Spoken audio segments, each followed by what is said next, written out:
Halo, selamat pagi pemirsa, apa kabar Anda hari ini? Senang sekali kami dapat menjumpai Anda dalam Berita Papua. Saya Yuni Rumbaran bersama tim redaksi telah menyiapkan sejumlah berita menarik dan aktual untuk Anda. Berikut 3 berita utama kami.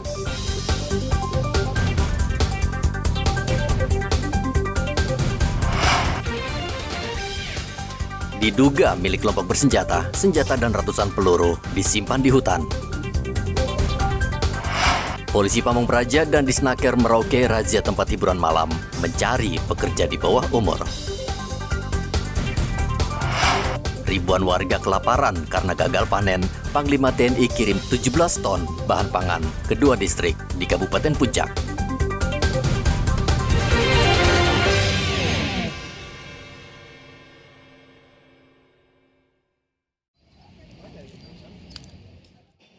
Polres Jayapura menyita sepucuk senjata api laras pendek dan 171 butir peluru. Senjata dan peluru tersebut ditemukan warga di salah satu wilayah hutan kota Jayapura Senin lalu. Senjata dan peluru terbungkus plastik dan ditutupi kain.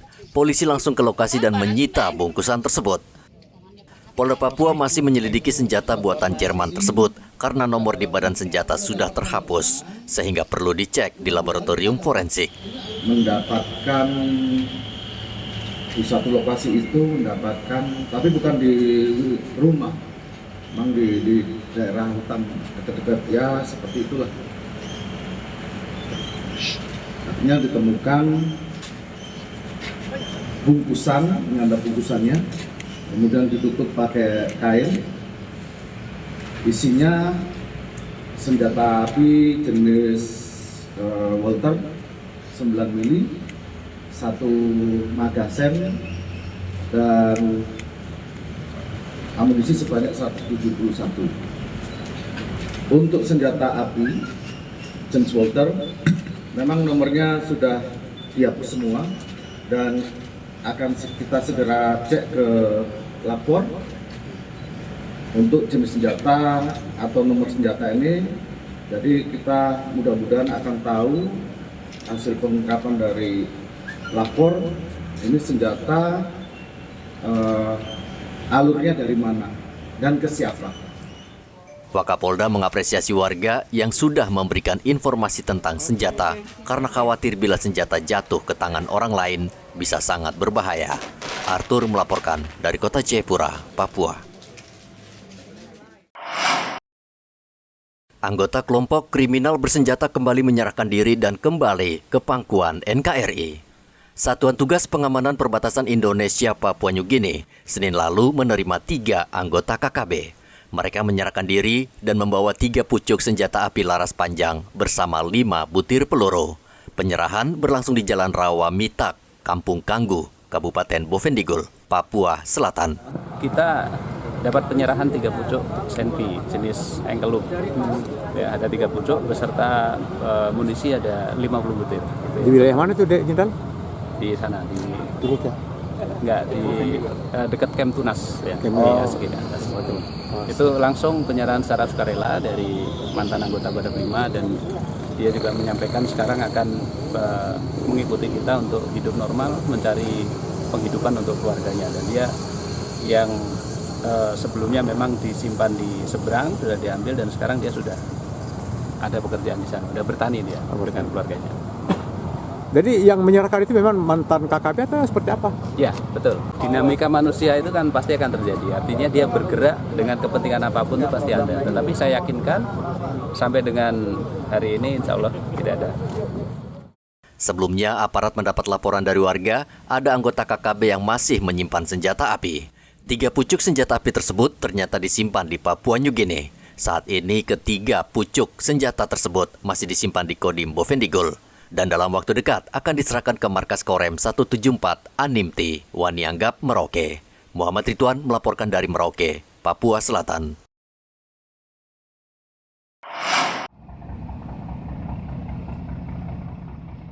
Tim SAR akhirnya menemukan 3 pekerja pemeliharaan menara Telkomsel yang sebelumnya dilaporkan hilang di perairan Timika. Ketiga pekerja ditemukan selamat dan langsung dievakuasi ke Timika.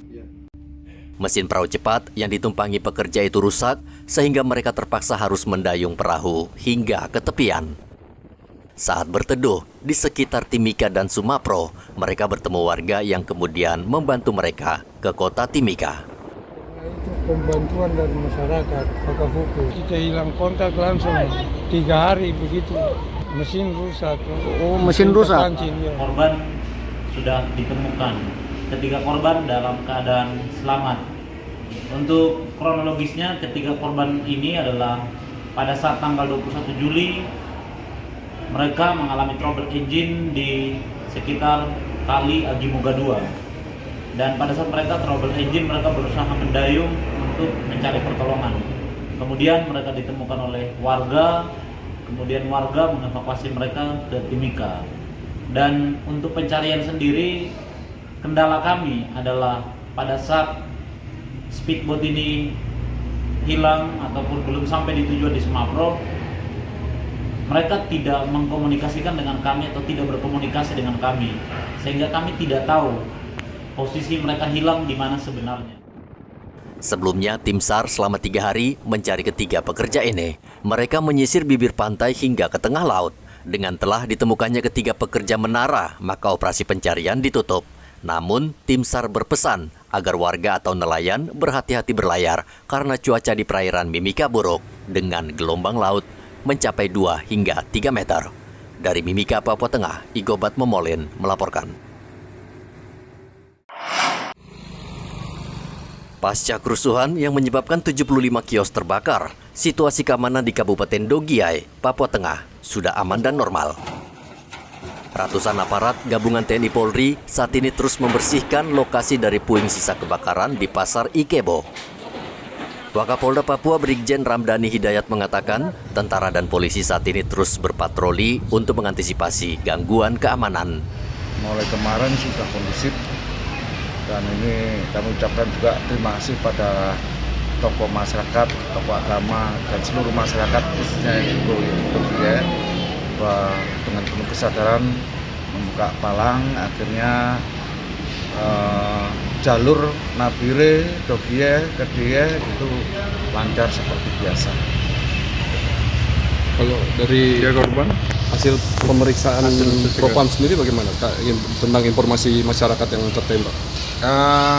Ini kan permasalahannya, kemarin kan yang disalahkan itu kan Karop, kemudian Kabid Propam selaku LO, kemudian dan Sebrimob. Juga disampaikan ke masyarakat. Kalau ada korban yang awal kejadian itu, tolong disampaikan. Maka itu waktu anggota ke TKP malah digusur.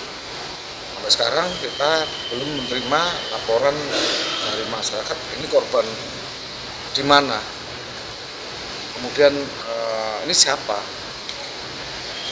kemudian kalau dikubur dimakamkan di mana. Itu kalau ada semua kemudian bisa kita buktikan dengan otopsi dan lain-lain, kita bisa melaksanakan penyidikan lebih lanjut. Permasalahannya di situ. Tapi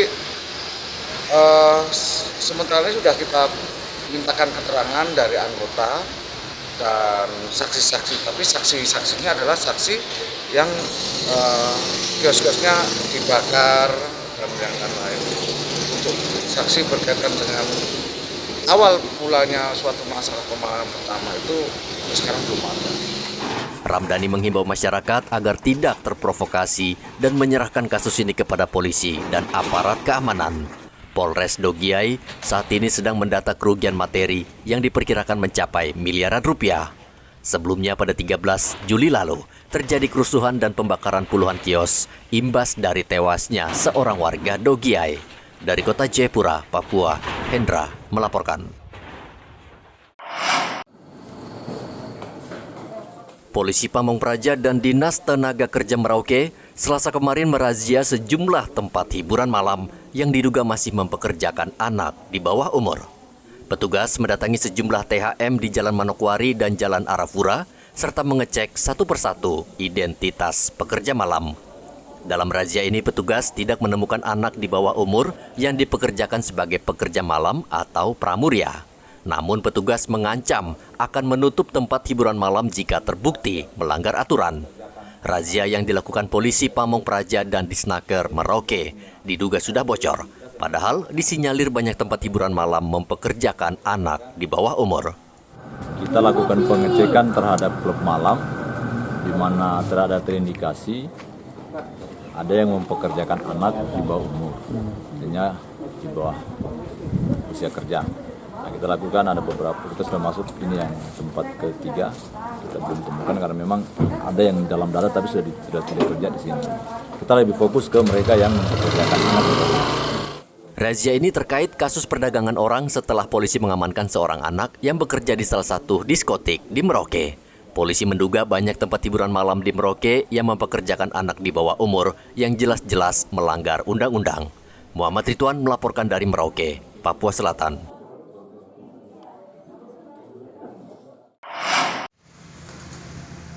Operasi Patuh Kartens 2023 Selasa kemarin berakhir.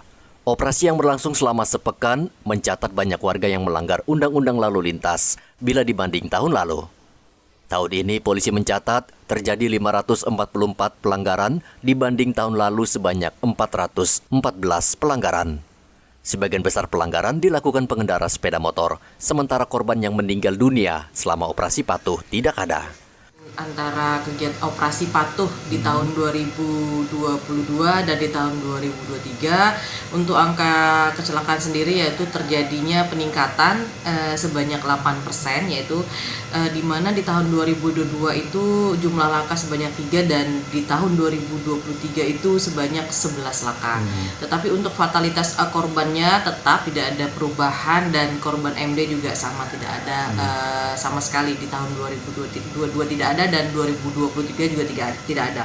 Dan untuk pelanggaran sendiri masih didominasi dengan roda 2 ya kan, terjadi kenaikan juga di mana di tahun 2022 sebanyak 414 dan di tahun 2023 sebanyak 533 pelanggar, yaitu di mana terjadi kenaikan sebesar 519%. Dan untuk roda 4-nya sendiri di tahun 2022 sebanyak 94 dan 2023 sebanyak 57, terjadi penurunan sebanyak 37%. Umumnya pelanggaran yang terjadi antara lain kendaraan tidak dilengkapi plat nomor kendaraan yang standar, kemudian parkir kendaraan yang tidak pada tempatnya, serta masih banyak anak di bawah umur yang mengendarai sepeda motor. Muhammad Ridwan melaporkan dari Merauke, Papua Selatan.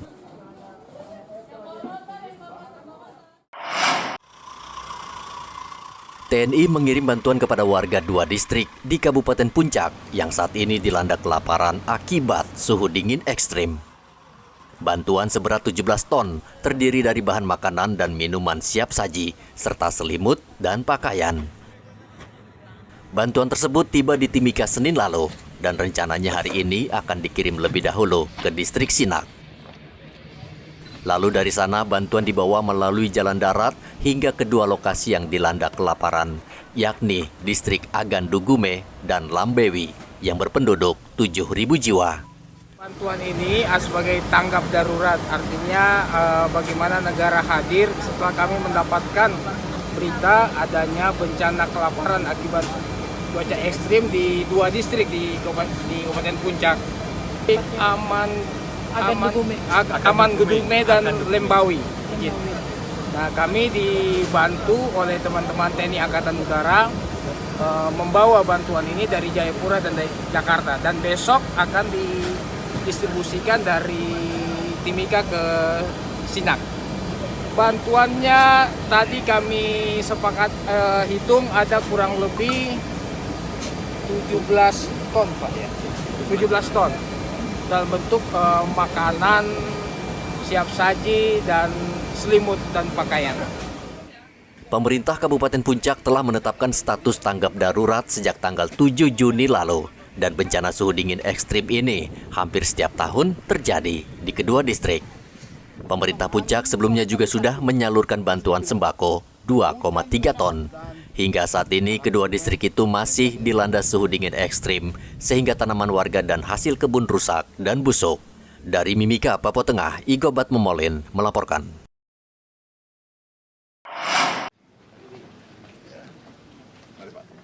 Provinsi Papua Barat kini memiliki pusat terapi jiwa dan rehabilitasi narkotika dan zat adiktif yang merupakan satu-satunya di tanah Papua.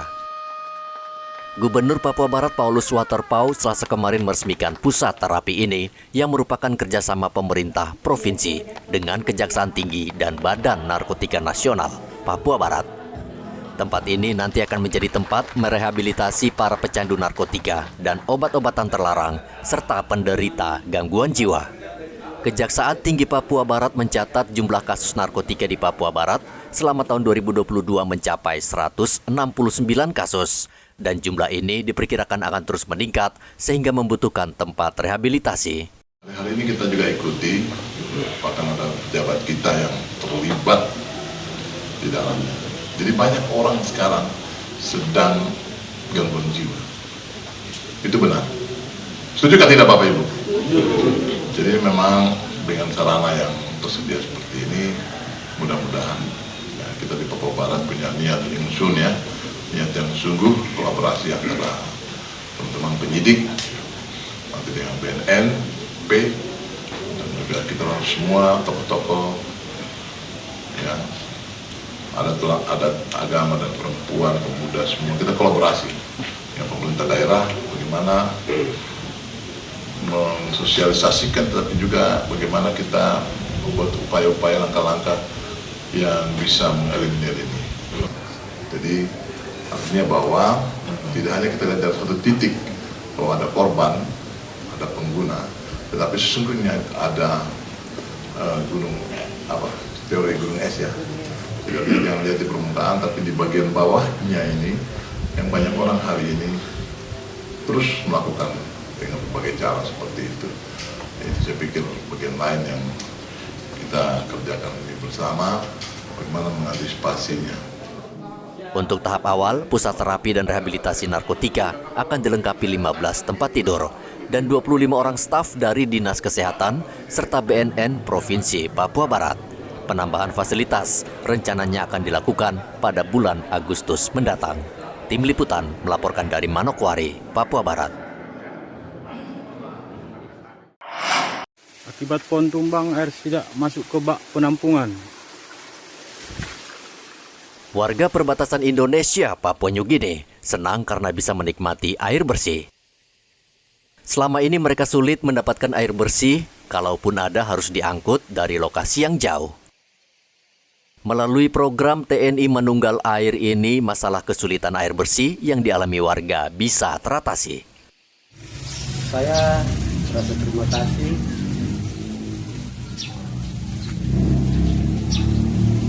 Satgas yang sudah membantu air setiap rumah-rumah yang sudah mengalir.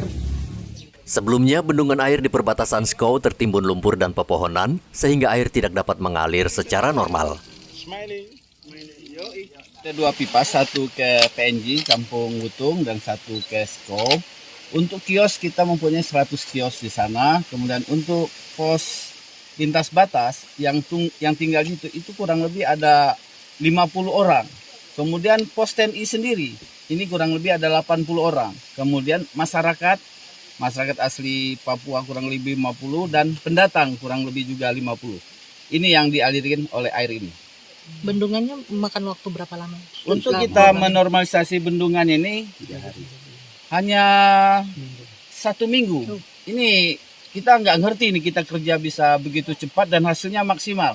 Ini berkat restu dari Ondo Api dengan adat tadi sudah kita bisa lihat, kita bersyukur kepada Tuhan bahwa kita diperlancarkan semua pekerjaan dan airnya selama ini tidak seperti ini.